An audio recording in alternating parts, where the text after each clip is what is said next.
तो बच्चों कैसे हैं आप सब। मैं नेहा राजवंशी क्लास 12 की आज की हमारी इस इंग्लिश क्लास में आप सबका स्वागत करती हूं। तो बच्चों हम विस्तास बुक का चैप्टर 7 पढ़ रहे थे जिसका नाम है Evans tries and O level. तो बच्चों लास्ट वीडियो में हमने चैप्टर कंप्लीट कर लिया था। आई होप आपने चैप्टर अच्छे से समझा है, अच्छे से आपको सारी चीज़ें समझ में आई हैं। तो आज इस वीडियो में बच्चों हम इस चैप्टर के क्वेश्चन सॉल्व करेंगे। तो अगर आपने चैप्टर अच्छे से पढ़ा है तो बहुत ईजी होगा आपके लिए सारे क्वेश्चन का आंसर देना। तो चलिए स्टार्ट करते हैं।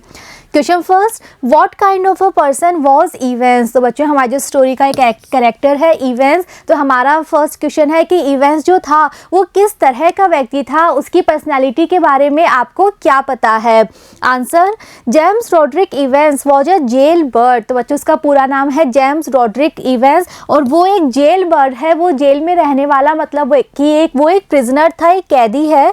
The prison officers called him Evans the Break as he had escaped from prison 3 times. और जो प्रिजन ऑफिसर्स हैं वो उसे क्या कहा करते थे, वो उसे कहते थे इवेंट्स द ब्रेक। और ऐसा इसलिए कहा करते थे क्योंकि वो 3 बार जेल से भाग चुका था, इसीलिए सारे ऑफिसर्स उसे बुलाया करते थे Evans the break.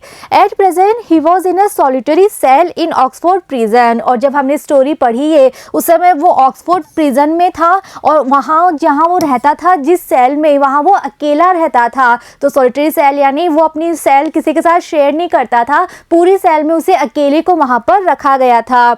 He was quite a pleasant sort of chap, an amusing person who was good at imitations। और इसके अलावा हमें ये पता है कि वो काफ़ी प्लेजेंट शॉट था, काफ़ी उसका अच्छा नेचर था, जॉली गुड नेचर था उसका। और इसके अलावा जब कभी भी जेल में क्रिसमस सेलिब्रेशन हुआ करता था तो उसमें वो पार्टिसिपेट करता था और वो क्या किया करता था, वो इमिटेशंस क्या करता था, दूसरों की मिमिक्री क्या करता था, दूसरों की वो कॉपी किया करता था। He was not at all violent। और वो वायलेंट बिल्कुल भी नहीं था, वो बिल्कुल भी हिंसक नहीं था, किसी के साथ वो लड़ाई झगड़ा नहीं किया करता था।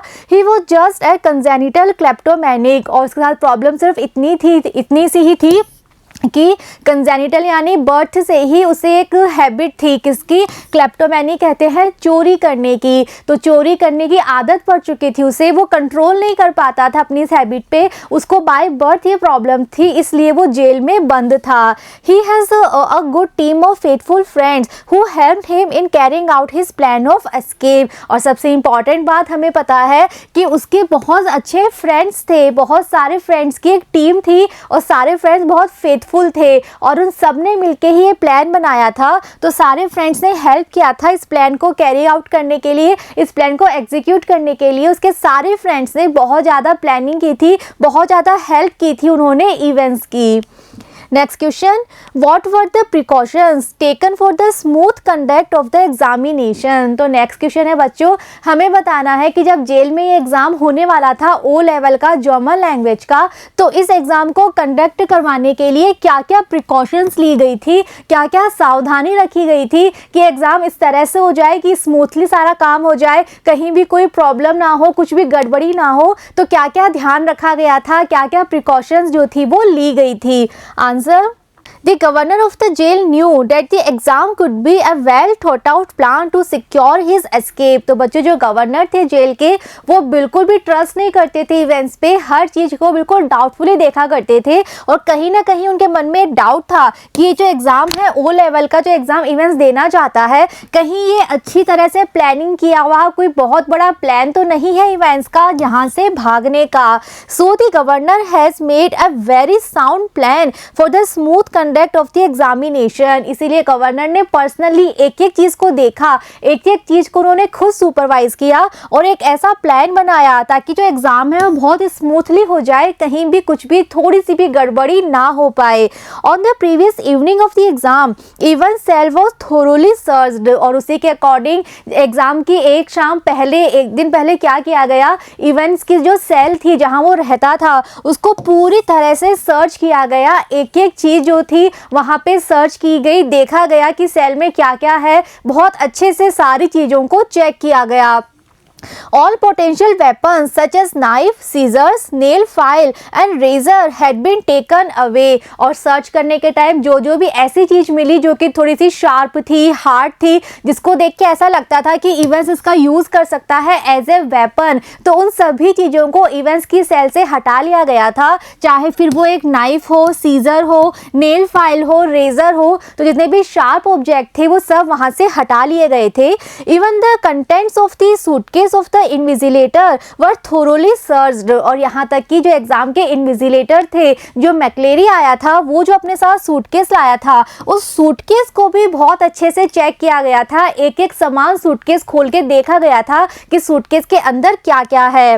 अ microphone was set up in the cell through which the governor could hear all the conversation there. और इसके अलावा गवर्नर ने एक और चीज की थी, उन्होंने इवेंट्स की सेल के अंदर एक माइक्रोफोन लगा दिया था, जिसके द्वारा सेल में होने वाली सारी बातें, सारी बातचीत जो थी वो गवर्नर सुन सकते थे। A jail officer looked through the peephole in his cell at very short intervals. और जब तक एग्जाम चला था तब तक सेल के अंदर तो सिर्फ इवेंट्स और मैक्लेरी ही थे, और इसीलिए एक प्रिजन ऑफिसर को लगाया गया था ड्यूटी पे कि वो क्या करे, जो गेट पे बना हुआ पीप होल है, उस पीप होल में से वो बार बार जाए और देखे कि अंदर क्या हो रहा है। तो इस सारे प्रिकॉशन लिए गए थे गवर्नर के द्वारा, ताकि पूरे एग्जाम में कहीं कुछ भी गड़बड़ ना हो, बहुत ही स्मूथली एग्जाम हो पाए।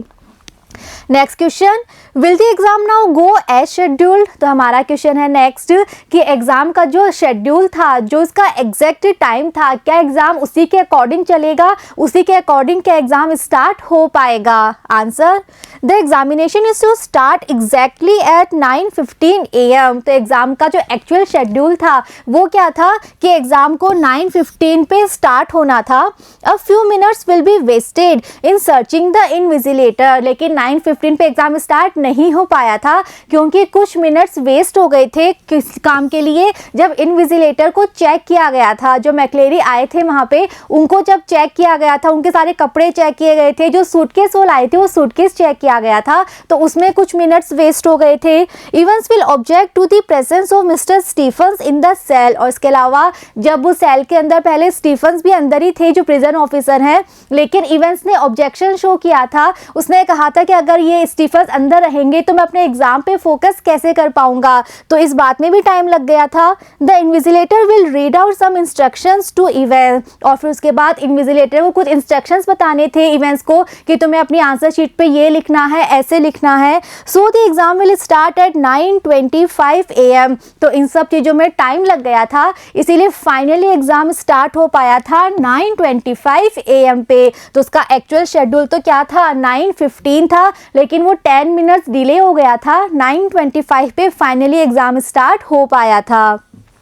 Next question, did the governor and his staff finally heave a sigh of relief.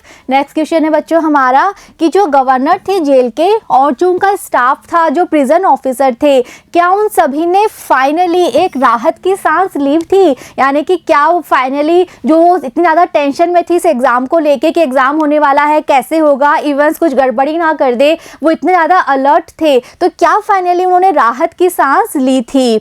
Answer, at 11:25 AM the invigilator asked Evans to stop writing. तो बच्चों जब 11:25 हो जाते हैं, एग्जाम एंड हो जाता है, तो उस समय जो इन्विजिलेटर थे, जो वो फेक मैक्लेरी था, उसने इवेंट्स को कहा कि अब वो लिखना बंद करते क्योंकि टाइम एंड हो गया है।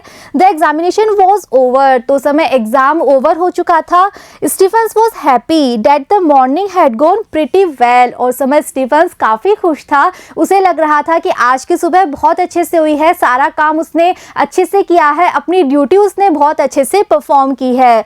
In short the governor and his staff finally heaved a sigh of relief. तो हम कह सकते हैं कि फाइनली गवर्नर और जो उनके बाकी के प्रिजन ऑफिसर्स थे, जो उनका स्टाफ था, फाइनली उन्होंने राहत की सांस ली थी। हमने पढ़ा था कि स्टीफन सच में बहुत हैप्पी था, उसको लग रहा था कि सारा काम अच्छे से हो गया, कुछ गड़बड़ नहीं हुई है, तो बहुत ज़्यादा हैप्पी था।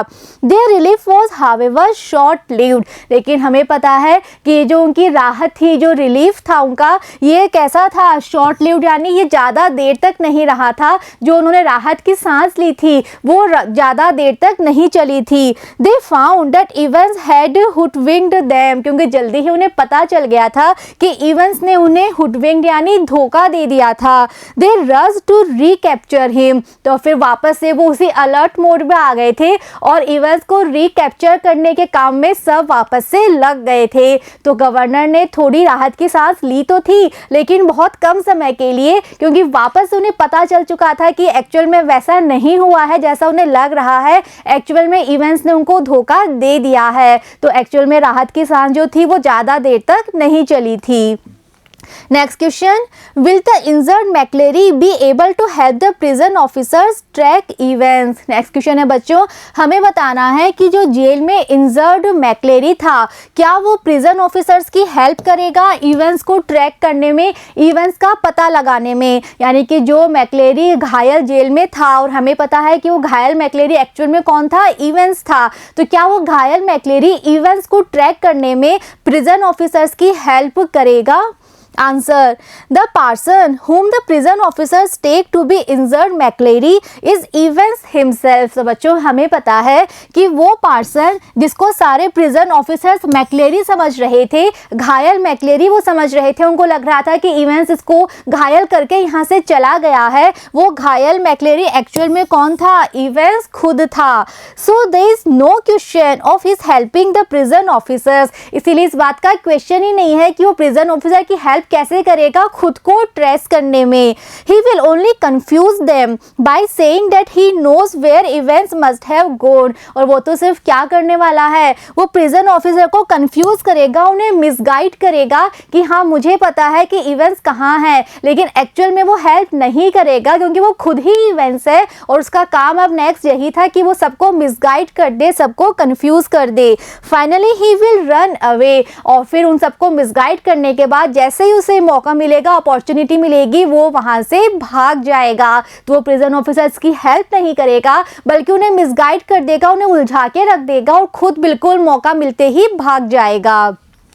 Next question, will the clues left behind on the question paper put events back in prison again. Next question है बच्चों, हमें बताना है कि जो क्वेश्चन पेपर इवेंट्स छोड़ गया था, यानी कि जो क्वेश्चन पेपर गवर्नर को मिला था, जो एग्जामिनेशन बोर्ड से आया था, ओ लेवल का क्वेश्चन पेपर, उस पे जो क्लूज मिले थे, उन क्लूज के द्वारा क्या इवेंट्स को फिर से पकड़ लिया जाएगा, क्या इवेंट्स को फिर से जेल में डाल दिया जाएगा। यानी कि क्वेश्चन पेपर पे जो जो क्लू मिले थे, उन क्लू की हेल्प से क्या इवेंट्स को फिर से जेल में डाल दिया जाएगा।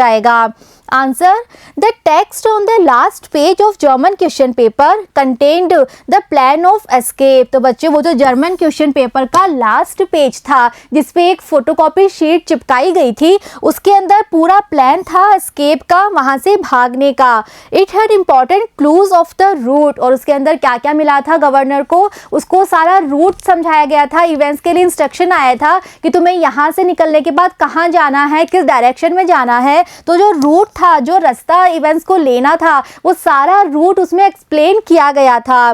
From Elsfield way the person had to drive to the Headington roundabout and from there to Newbury. तो उस एग्जामिनेशन पेपर में जो शीट लगाई गई थी उसी को पढ़ के गवर्नर को पता चला था कि यहाँ से इवेंट्स एल्सफील्ड वे जाएगा, वहाँ से वो हेडिंगटन राउंड अबाउट जाएगा और वहाँ जाके उसको न्यूबरी की तरफ जाना है। The clues left from the question paper help in rearresting Evans. तो फाइनली गवर्नर जो होते हैं वो इवेंट्स को फिर से पकड़ पाते हैं। The sentence zoom Golden Lion tells the name of the hotel Golden Lion, और जो करेक्शन स्लिप थी, करेक्शन स्लिप में जो करेक्शन कराया गया था उसको पढ़ के गवर्नर को पता चल जाता है कि इवेंट्स कहाँ मिलेगा, गोल्डन लायन होटल में मिलेगा।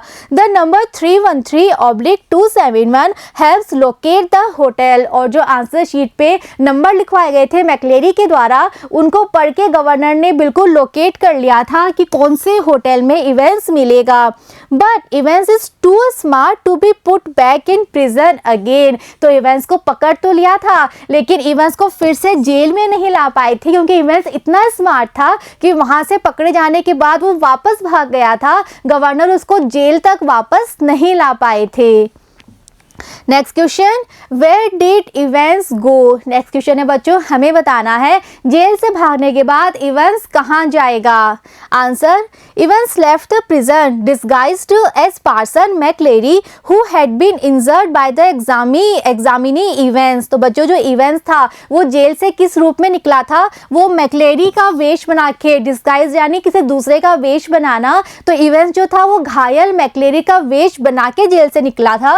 वो मैकलेरी जिसे कि इवेंस ने ही घायल कर दिया था। तो सब लोगों को जेल में यही लग रहा था कि ये मैकलेरी है और इवेंस ने इसे घायल कर दिया है। तो इस तरह से मैकलेरी का वेश बना के इवेंस वहां से निकला था। He pretended to guide the authorities to help them track Evans. और पूरे टाइम वो ये प्रिटेंड करता रहा कि वो उन सब की हेल्प कर रहा है, उसे पता है इवेंस कहाँ है और इवेंस को ट्रैक करने में, इवेंस को पकड़ने के लिए वो उन सब अथॉरिटीज की, वो उन सब ऑफिसर्स की वो हेल्प कर रहा है, ऐसा वो प्रिटेंड करता रहा। When the police car reached the examination office on Elsford Way, McLeary, Evans in disguise, grogged। और जैसे ही पुलिस कार, जिस कार में कार्टर जो ऑफिसर थे वो बैठे हुए थे और वो उस घायल मैकलेरी को लेकर गए थे, तो जब वो कार एग्जामिनेशन ऑफिस पहुंचती है जो कि कहाँ था, एल्सफील्ड वे में था, तो वहां जाते ही ये जो मैकलेरी है जो कि एक्चुअल में कौन था, इवेंस था, ये अचानक से बहुत ज़्यादा वीक फील करता है, यानी कि इसको चोट लग रही थी, ब्लड बह रहा था, तो ये बहुत ज़्यादा वीक हो जाता है। And ambulance was called in from the Radcliffe and he was left there. तो ऐसे में वहाँ से एक फ़ोन किया जाता है एक हॉस्पिटल में, जिस हॉस्पिटल का नाम था रेडक्लिफ। तो रेडक्लिफ हॉस्पिटल में फ़ोन किया जाता है, वहाँ से एम्बुलेंस बुलवाई जाती है और जो पुलिस इंस्पेक्टर कार्टर थे वो इवेंट्स को वहीं पर छोड़ देते हैं, एग्जामिनेशन बोर्ड में छोड़ देते हैं, ये कह के कि एम्बुलेंस आ रही है हॉस्पिटल से, तुम्हें लेकर जाएगी। Evans got into a car as arranged beforehand. लेकिन इवेंस वहाँ से गायब हो जाता है, एम्बुलेंस आने से पहले ही वो वहाँ से निकल जाता है। वो एक कार में बैठ के चला जाता है, वो कार जो कि पहले से ही अकॉर्डिंग टू प्लान अरेंज की हुई थी, उस कार में बैठ के वो पहले ही वहाँ से निकल जाता है। It had soap, water, clothes and A map. और उस कार के अंदर सारा सामान रेडी था इवेंस के लिए। कार में उसको सोप भी मिली, वाटर मिला, क्लोथ्स मिले चेंज करने के लिए और सबसे इंपॉर्टेंट एक मैप मिला। He removed blood stains from hair, peeled the false beard, changed clothes, put on a smart new hat। और इन सब चीज़ों की हेल्प से उसने क्या किया, जो उसके फेस पे, बालों में जो उसके ब्लड स्टेन्स थे वो उसने क्लियर करे सोप से, वाटर से। जो उसने एक फॉल्स बियर्ड लगा रखी थी उस बियर्ड को उसने हटा लिया, उसने अपने कपड़े चेंज करे और एक स्मार्ट सी न्यू हैट उसने पहन ली। Then he drove to the Golden Lion in the middle of Chipping Norton. और उसके बाद क्लिपिंग नॉर्दर्न में जो गोल्डन लायन होटल था वहां तक वो पहुंच गया था उस मैप का यूज करते हुए। तो ये कंप्लीट प्लानिंग थी इवेंट्स की, जो कि बिल्कुल सक्सेसफुल रही थी, कहीं कोई प्रॉब्लम नहीं आई थी। इसी प्लान के अकॉर्डिंग इवेंट जेल से भाग के पहुंच चुका था गोल्डन लायन होटल में। Next question, Reflecting on the story, what did you feel about Evans having the last laugh? तो बच्चों हमें बताना है कि जब हमने स्टोरी पढ़ी कंप्लीट तो लास्ट में हमने पढ़ा था कि इवेंस फाइनली एक बार जोर से हंसा था। तो आपको क्या लगता है इवेंस की उस हंसी के बारे में, आप क्या फील करते हैं, आपके क्या विचार है कि इवेंस क्यों हंसा था, उसकी हंसी क्या हमें बताती है, हम क्या समझ पाते हैं इवेंस की हंसी से। Answer, Evans had 3 times escape from jail। तो हमें पता है इवेंस इससे पहले 3 बार जेल से भाग चुका था। This time when he ran under the name of McLeary, the governor again caught him at Golden Lion Hotel। और इस बार वो वापस जेल से भाग चुका था और इस बार वो मैकलेरी बन के भागा था, मैकलेरी का नाम लेके, मैकलेरी का वेश बना के वो भागा था, लेकिन गवर्नर ने उसको पकड़ लिया था गोल्डन लायन होटल में। The governor made him sit in the prison van and told to see him in the prison। और फिर गवर्नर जब उसको पकड़ लेते हैं तो वो उसे एक प्रिजन वैन में बैठा देते हैं और उसको कहते हैं कि हम जल्दी ही मिलेंगे प्रिजन में। इवेंस लाफ्ड, लेकिन इवेंस जो है वो कैसे रिएक्ट करता है, वो जोर से हंसता है। The governor did not take notice of it. Governor ध्यान नहीं देते इस बात पे कि इवेंस क्यों हंस रहा है, क्या बात है, अभी भी कुछ प्लानिंग हो सकती है, गवर्नर बिल्कुल ध्यान नहीं देते। But in fact this laughter indicated that he would not reach the prison. लेकिन हमें पता है कि इस हंसी का मतलब ये था, ये चीज ये शो करती है कि इवेंस के पास अभी भी कुछ प्लान है और उस प्लान के अकॉर्डिंग वो अभी जेल नहीं जाने वाला, वो यहाँ से वापस भागने वाला है। He knew he was going to befool the governor once again. और उसे पता था कि वो एक बार फिर से गवर्नर को मूर्ख बनाने वाला है। गवर्नर ने उसको पकड़ लिया है लेकिन वो उसे जेल तक नहीं ले जा पाएंगे, वो फिर से एक बार सबको मूर्ख बना के यहाँ से भाग जाएगा। And so it happened. और एक्चुअल में ऐसा ही होता है।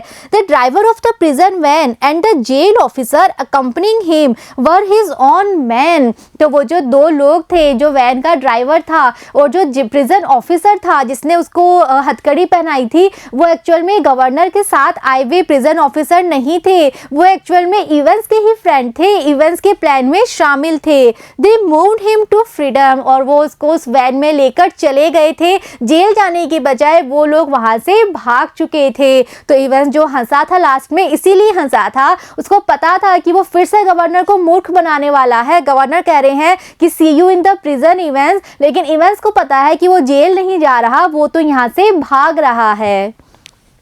Next question. When Stephens comes back to the cell, he jumps to a conclusion and the whole machinery blindly goes by his assumption without even checking the identity of the injured McCleary. Does this show how hasty conjectures can prevent one from seeing the obvious? How is the criminal able to predict such negligence? तो बच्चों next question है हमारा, हमें बताया गया है कि जब स्टीफन्स वापस से सेल में जाता है, यानी कि जब उसने मैक्लेरी को मेन गेट तक छोड़ा और छोड़ने के बाद वो वापस एक बार इवेंस की सेल में जाता है सब चीज़ों को रीचेक करने के लिए, रीअश्योर होने के लिए, तो वो क्या देखता है कि एक आदमी वहां पर चेयर पर पड़ा हुआ है।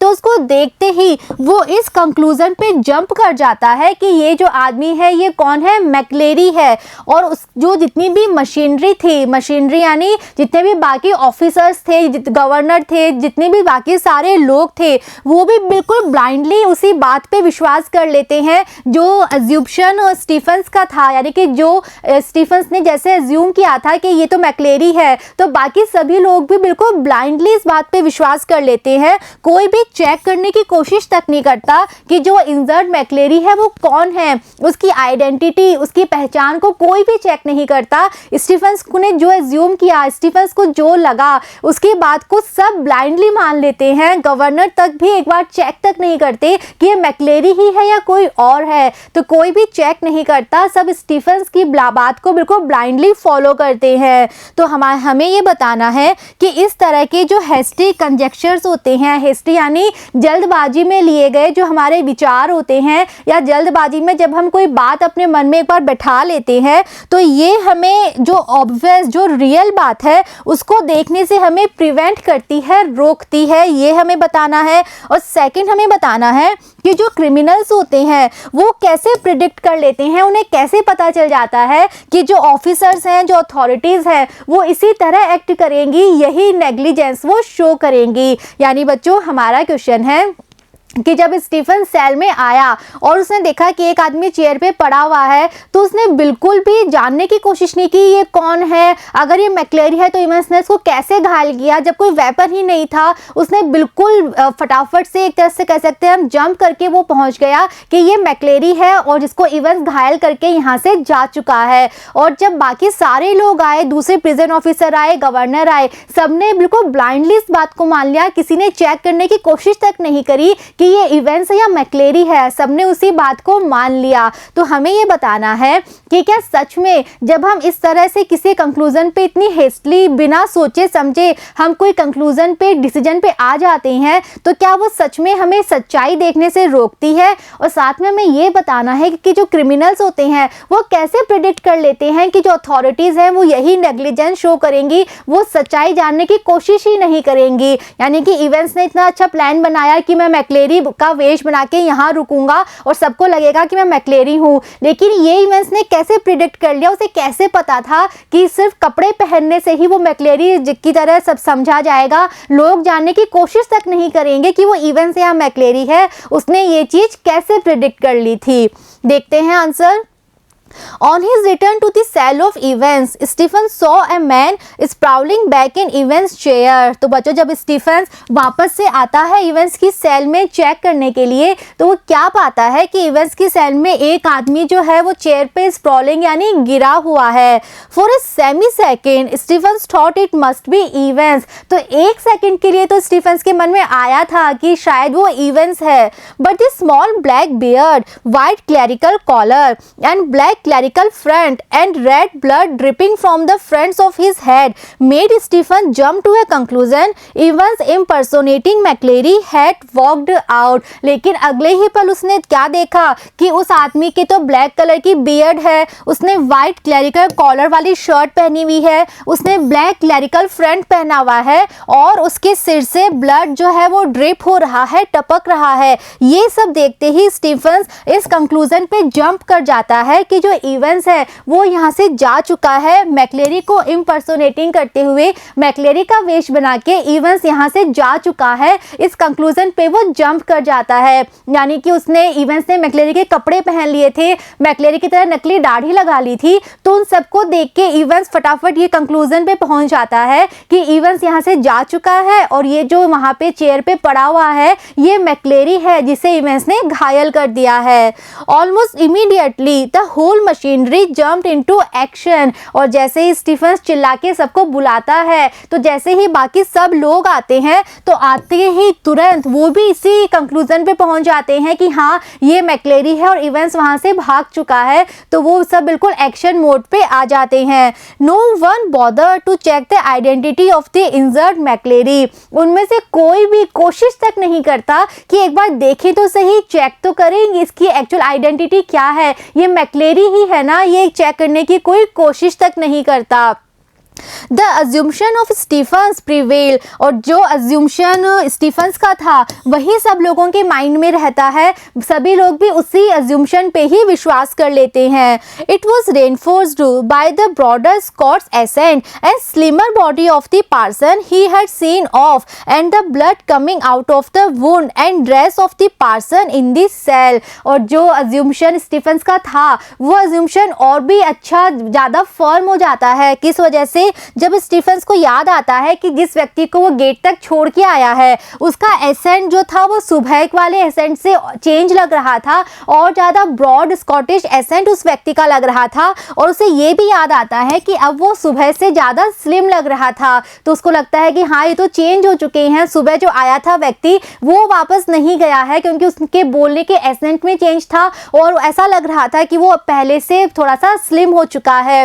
लेकिन बच्चों हमें पता है कि वो स्लिम तो क्यों लग रहा था, क्योंकि वो पहले 2 पेयर अपनी ड्रेस पहन के आया था, 2 पेयर शर्ट, 2 पेयर अपना ओवरकोट. लेकिन अब वो अपने एक सिंगल पेयर में था इसलिए पतला लग रहा था. और जो स्कॉटिश एसेंट था वो तो इवेंस के प्लान का ही एक पार्ट था कि वो जानबूझ के अपना एसेंट चेंज करे ताकि स्टीफन्स को डाउट हो और एक्चुअल में ऐसा ही हुआ.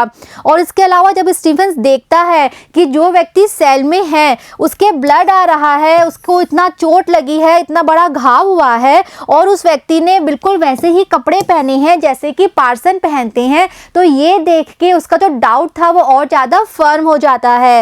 Everybody takes this assumption for granted. और ये जो अज्यूम्शन था स्टीफन्स का सभी लोग इसी पे विश्वास कर लेते हैं, कोई भी थोड़ी सी कोशिश तक नहीं करता सच्चाई जानने की. उसी बात पे सब बिल्कुल ब्लाइंडली ट्रस्ट कर लेते हैं.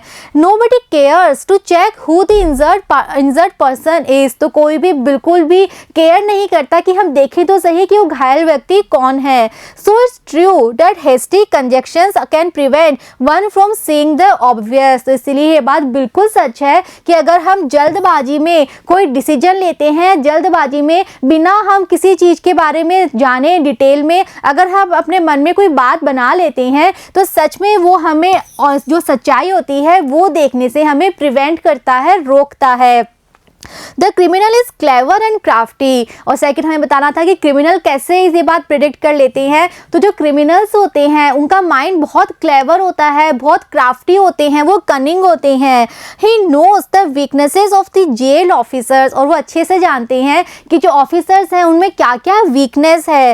ही वेरी माइन्यूटली ऑब्जर्व्स देम, और जो क्रिमिनल होते हैं वो बहुत ही माइन्यूटली, बहुत ज़्यादा बारीकी से देखते हैं कि ऑफिसर्स कैसे रिएक्ट करते हैं, हर चीज़ को वो किस तरह से लेते हैं, देखते हैं। He already knows the way their minds work, और इवेंट्स भी अच्छे से जानता था कि उन सब का माइंड कैसे वर्क करेगा, वो लोग कैसे एक्ट करेंगे, इवेंट्स बहुत अच्छे से जानता था।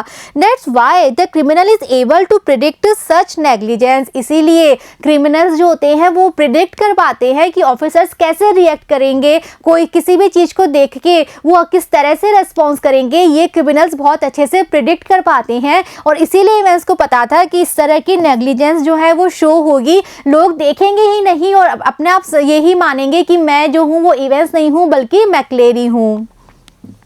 Next question, what could the governor have done to securely bring back Evans to prison when he caught him at the Golden Lion? Does that final act of foolishness really prove that he was just another good for a giggle, gullible governor? That was all. तो बच्चों next question है हमारा कि governor ने Evans को जब golden lion hotel में पकड़ लिया था फाइनली, लेकिन उसके बाद वो उसको जेल तक नहीं पहुंचा पाए, इवेंस वहां से वापस भाग जाता है। तो हमें बताना है कि गवर्नर को क्या करना चाहिए था उस समय कि ताकि वो इवेंट्स को बिल्कुल सेफली जेल तक ले जाएं। गोल्डन लायन होटल में पकड़ने के बाद गवर्नर को क्या करना चाहिए था कि इवेंट्स वहां से नहीं भागता और गवर्नर उसे जेल तक ले आते। साथ में हमें ये भी बताना है कि गवर्नर का ये जो एक्ट था जो कि पूरा फुलिशनेस को दिखाता है कि गवर्नर कितने मूर्ख थे, ये चीज़ हमें दिखाता है। तो ये देखने के बाद क्या ये बात सच में प्रूव हो गई कि वो कैसे थे, वो सिर्फ एक गुड फॉर अ गीगल, हंसने वाले, हंसी मजाक करने वाले ट्रस्ट वर्दी गवर्नर थे? क्या सिर्फ इतना ही उनका रोल था? क्या ये बात प्रूव हो जाती है?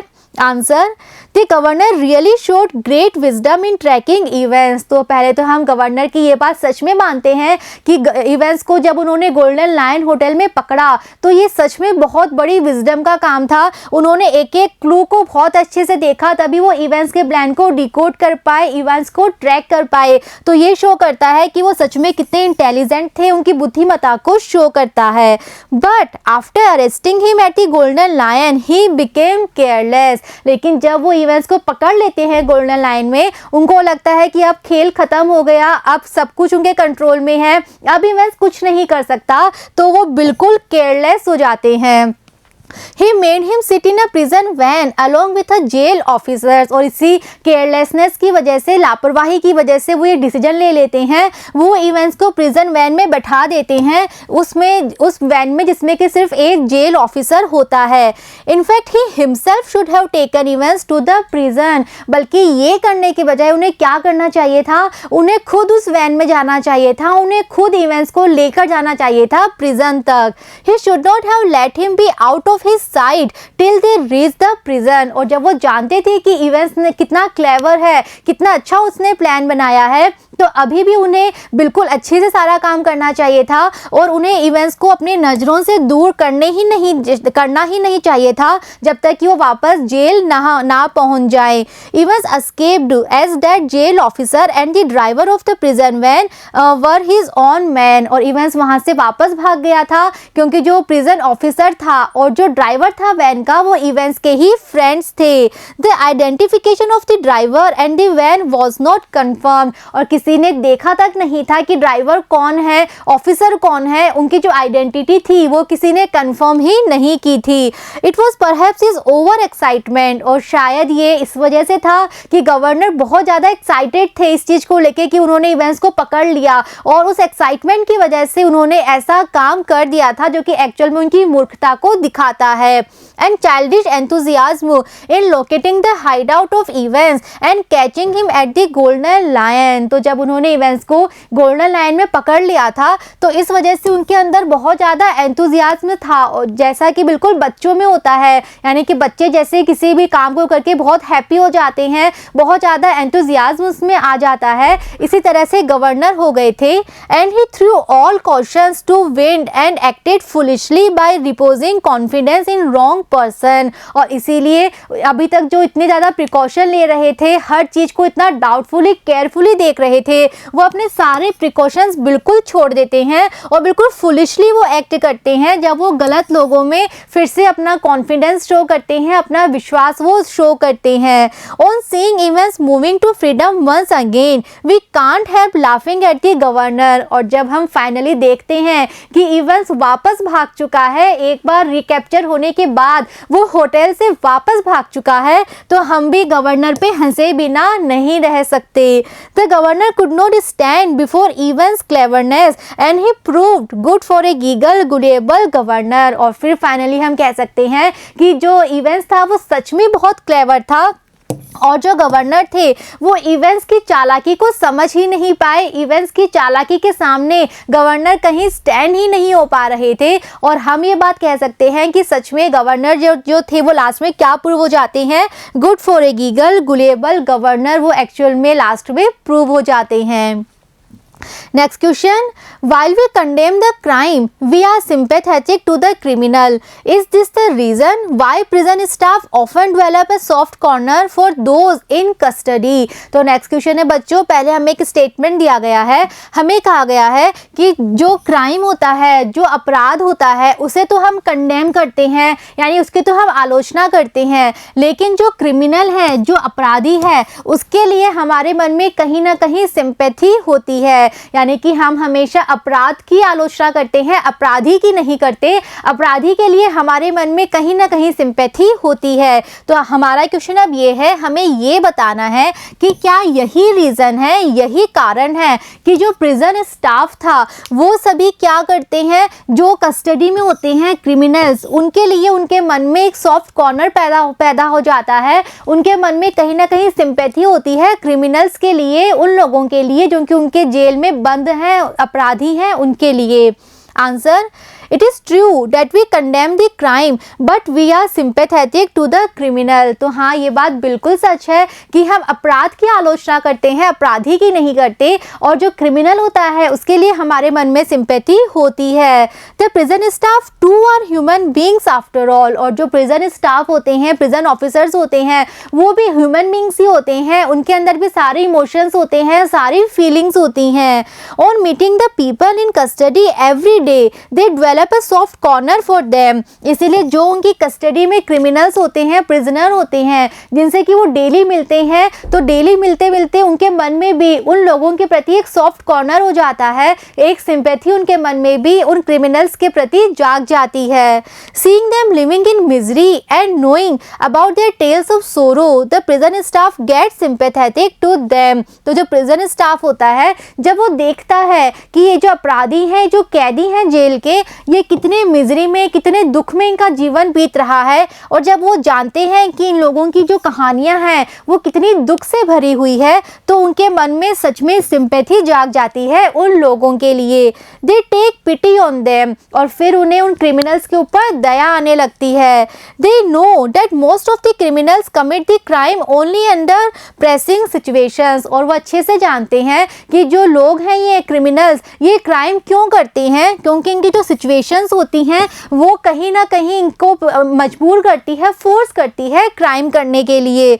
The behaviour of prison officer Jackson amply illustrates the above point. और ये बात हम कह सकते हैं एक एग्जांपल देके, हमने जो स्टोरी में पढ़ा था कैरेक्टर जैक्सन का, तो जो जैक्सन का कैरेक्टर है वो इस पॉइंट को बिल्कुल अच्छे से इलस्ट्रेट करता है, अच्छे से हमारे पॉइंट को क्लियर करता है कि जो प्रिजन ऑफिसर्स होते हैं वो सिंपैथेटिक होते हैं क्रिमिनल्स के लिए।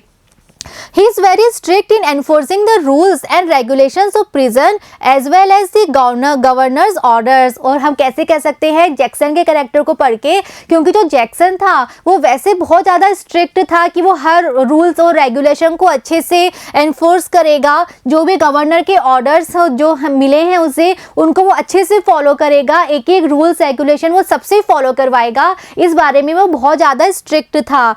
Yet somewhere in him we find a tiny core of compassion। लेकिन इसके बाद भी हम पाते हैं कि मन से उसके मन में कहीं ना कहीं सिंपैथी थी, वो बहुत ज़्यादा काइंड था, वो बहुत ज़्यादा हम्बल था। Even Evans knew it. और यहाँ तक कि ये बात इवेंस को भी अच्छे से पता थी कि जैक्सन बाहर से चाहे कितना भी स्ट्रिक्ट हो लेकिन मन में उसके कहीं ना कहीं बहुत ज़्यादा सिंपैथी और काइंडनेस है। Mister Jackson has asked Evans to remove that to fill the bobble head. और ये बात हमने बहुत क्लियरली समझी थी इस एग्जाम्पल से, जब जैक्सन ने इवेंस को कहा था कि वो अपनी उस गंदी सी बॉबल हेड को हटा दे। Evans requested him to allow it to wear it during exam as it brought luck to him. लेकिन इवेंस ने कहा था कि वो एग्जाम के टाइम में हैट नहीं हटाना चाहता, क्योंकि हैट उसके लिए एक लकी चार्म है। आज उसका एग्जाम है तो एग्जाम के टाइम उसे जरूरत है एक अच्छे लक की, इसलिए वो हैट पहनना चाहता है। It was kind of lucky charm for him, Jackson agreed। तो वो कहता है कि उसे हैट पहननी है आज क्योंकि उसके लिए लकी चार्म है। तो जैक्सन मान जाते हैं, जैक्सन कहते हैं ठीक है तुम आज हैट पहन सकते हो। और यही हैट जो थी ये इवेंट्स के प्लान में एक बहुत इंपॉर्टेंट रोल प्ले करती है, क्योंकि अगर जैक्सन हैट हटवा देते तो सबको पता चल जाता है कि इवेंट्स ने अपने बाल काट लिए हैं, बिल्कुल छोटे बाल उसने कर लिए हैं। तो इस तरह से इवेंट्स ने मिसयूज किया था, हम कह सकते हैं कि जो जैक्सन के मन में सिंपैथी थी उसका उसने मिसयूज किया था। और ये बात सच में सही है कि जो प्रिजन ऑफिसर्स होते हैं वो बहुत ज़्यादा सिंपैथेटिक हो जाते हैं उन क्रिमिनल्स के लिए जो कि उनकी कस्टडी में होते हैं, क्योंकि वो उनको डेली मिलते हैं, डेली देखते हैं, उनके साथ वो रहते हैं, तो मन में उनके बहुत ज़्यादा काइंडनेस होती है कहीं ना कहीं उन सभी लोगों के लिए। Next question, Do you agree that between crime and punishment it is mainly a battle of wits? तो नेक्स्ट क्वेश्चन है बच्चों, हमें बताना है कि जो क्राइम और पनिशमेंट है यानी कि जो अपराध है और जो अपराध की सजा है, इन दोनों के बीच में एक्चुअल में एक बैटल है। और बैटल भी किसकी? विट्स की। विट्स यानी चालाकी की, यानी कि क्राइम और पनिशमेंट इसके बीच में लगातार एक बैटल होती रहती है चालाकी की, क्लेवरनेस की। Answer, there is certainly a battle of wits between crime and punishment. तो ये बात बिल्कुल सच है, एक्चुअल में ऐसा होता है कि क्राइम और पनिशमेंट के बीच में कांस्टेंट बैटल चलती रहती है विट्स की। The criminal is often crafty. जितने भी क्रिमिनल्स होते हैं वो जनरली बहुत ज़्यादा क्लेवर होते हैं, क्राफ्टी होते हैं, कनिंग होते हैं। The law enforcing agencies are also no less clever. लेकिन जो लोग अथॉरिटीज़ को रिप्रेजेंट करते हैं, लॉ एंड ऑर्डर को रिप्रेजेंट करते हैं, वो भी कम क्लेवर नहीं होते। The criminal tries to hoodwink them and they keep an eye on him हिम। तो जो क्रिमिनल्स होते हैं वो तो लगातार क्या कोशिश करते हैं, उन अथॉरिटीज़ को हुडविंग करने की, उनको चीट करने की, उनको धोखा देने की। लेकिन जो अथॉरिटीज़ होती हैं वो भी उनके ऊपर कीप एन आई का मतलब नज़र बना के रखती हैं, उनकी एक एक हरकतों को वो बहुत अच्छे से देखते हैं। Criminals are always one step ahead of the police. तो जो क्रिमिनल्स होते हैं वो हमेशा पुलिस से एक कदम आगे होते हैं। It is always a battle of wits between the two. तो हमेशा दोनों के बीच में बैटल चलती है कि कौन ज़्यादा क्लेवर है, किसके पास ज़्यादा अच्छी प्लानिंग है। The police tries to trace the clues left by the criminals and apprehend them on the basis of these. तो जो पुलिस है वो हमेशा क्लू पे काम करती है कि जो अपराधी है वो कोई ना कोई क्लू हमेशा छोड़ता है और पुलिस उन्हीं क्लू का यूज़ करती है उन्हें पकड़ने के लिए। On the other hand the criminals devise a full proof plan and try to leave no clues which might help in identification later on. लेकिन दूसरी तरफ जो क्रिमिनल्स हैं वो कोशिश करते हैं कि वो ऐसा प्लान बनाए, इस तरह का वो फुल प्रूफ प्लान बनाए कि कहीं भी कोई क्लू वो ना छोड़े, ऐसा क्लू जिसकी वजह से बाद में उन्हें प्रॉब्लम हो जाएगी, पुलिस उन्हें पकड़ लेगी, ऐसा कोई क्लू क्रिमिनल्स नहीं छोड़ना चाहते हैं।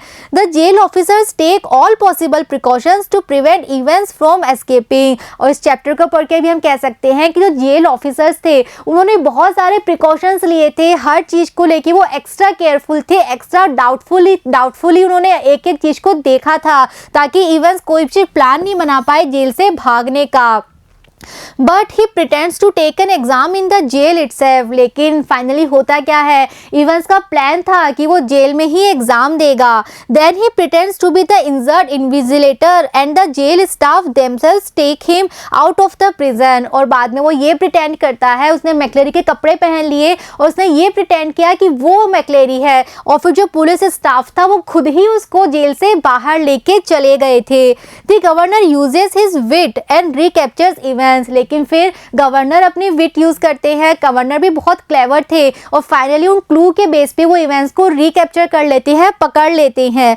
But Evans again befools him and escape. लेकिन इवेंट्स एक बार फिर से उन्हें मूर्ख बना देता है और फिर से भाग जाता है। तो ये कांस्टेंट बैटल चलती रहती है। जो क्रिमिनल्स हैं और जो अथॉरिटीज हैं वो लगातार एक दूसरे से ज़्यादा क्लेवर होना चाहते हैं। जो क्रिमिनल्स हैं वो ज़्यादा क्लेवर होना चाहते हैं ताकि वो पुलिस के हाथ ना आए, और जो पुलिस है वो भी क्लेवर होना चाहती है ताकि वो हर चीज़ का, हर क्लू का यूज़ करके फाइनली क्रिमिनल को पकड़ ले। तो ये जो बैटल है ये कॉन्स्टेंटली चलती ही रहती है। तो बच्चों, इस तरह से हमने यहाँ पे इस चैप्टर के सारे क्वेश्चन सॉल्व कर लिए हैं। आई होप ये कंप्लीट चैप्टर और सारे क्वेश्चंस आपको अच्छे से समझ में आए हैं। नेक्स्ट वीडियो में हम विस्तास बुक का नेक्स्ट चैप्टर स्टार्ट करेंगे। See you in the next video. Thank you.